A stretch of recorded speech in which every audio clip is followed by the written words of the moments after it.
അസ്സലാമലൈക്കും. എല്ലാവർക്കും ഹൃദയം നിറഞ്ഞ ഈദ് മുബാറക്. അങ്ങനെ കുറെ നാൾക്ക് ശേഷം ഞാൻ വീണ്ടും എത്തി ഗൈസ്. പെരുന്നാളിന്റെ രാവിലെ തന്നെ പെരുന്നാൾ നമസ്കാരത്തിന് വേണ്ടിയിട്ട് ടാക്സിൽ ഇറങ്ങിയതാണ് ഞങ്ങൾ യൂണിവേഴ്സിറ്റിയിൽ തന്നെ പെരുന്നാൾ നമസ്കാരം അറേഞ്ച് ആക്കിയിട്ടുണ്ടായിരുന്നു. വേറെ യൂണിവേഴ്സിറ്റിയിലെ സ്റ്റുഡൻസ് ഒക്കെ ഉണ്ടായിരുന്നു നിസ്കരിക്കാൻ വേണ്ടിയിട്ട്. ബാഡ്മിന്റൺ കോർട്ടാണ് നിസ്കാര സ്ഥലമായിട്ട് തിരഞ്ഞെടുത്തത്. ഗേൾസിനും ബോയ്സിനും വേണ്ടി സെപ്പറേഷൻസും ഉണ്ടായിരുന്നു. അങ്ങനെ നിസ്കാരം കഴിഞ്ഞതിന് ശേഷം പിന്നെ അടുത്ത പരിപാടി ആസ് യൂഷ്വൽ ഫോട്ടോ എടുപ്പ് തന്നെ. ഇൻഷാല്ല ഇത് ഞങ്ങളുടെ ജോർജിയയിലെ അവസാനത്തെ ബലിപ്പെരുന്നാളാണ്. അടുത്ത ബലിപ്പെരുന്നാളാകുമ്പോഴത്തേക്കും ഇൻഷാല്ല ഞങ്ങൾ നാട്ടിലായിരിക്കും. യൂണിവേഴ്സിറ്റിയിൽ വെച്ചെടുത്ത ഫോട്ടോസ് പോരാഞ്ഞിട്ട് ഞങ്ങൾ അടുത്തുള്ള ഒരു പാർക്കിൽ പോയി ഫോട്ടോ എടുക്കാൻ തീരുമാനിച്ചു. ഞങ്ങളുടെ മെയിൻ ക്യാമറമാൻ സാഹിൽ സക്കീർ ആയിരുന്നു. ഫോട്ടോ എടുക്കുന്നതിന്റെ ഇടയ്ക്ക് ഒരു ക്യൂട്ടായിട്ടുള്ള കുഞ്ഞിനെയും അമ്മേനെയും പരിചയപ്പെട്ടു. പെരുന്നാളായിട്ട് ഇവിടെ അവധിയൊന്നും ഉണ്ടായിരുന്നില്ല, പകരം ഒരു ഫൈനൽ എക്സാം ആയിരുന്നു ഉണ്ടായിരുന്നത്.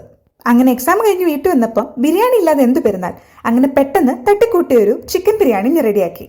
അങ്ങനെ ചിക്കൻ ബിരിയാണിയും ചിക്കൻ ഫ്രൈയും സാലഡും ഡേറ്റ്സ് പിക്കിളും എല്ലാം കൂടെ കൂട്ടി നല്ല അടിപൊളി ഒരു ലഞ്ച് കഴിച്ചു. അങ്ങനെ വീണ്ടും ഒരു പെരുന്നാളും കഴിഞ്ഞു. അസ്സലാമ.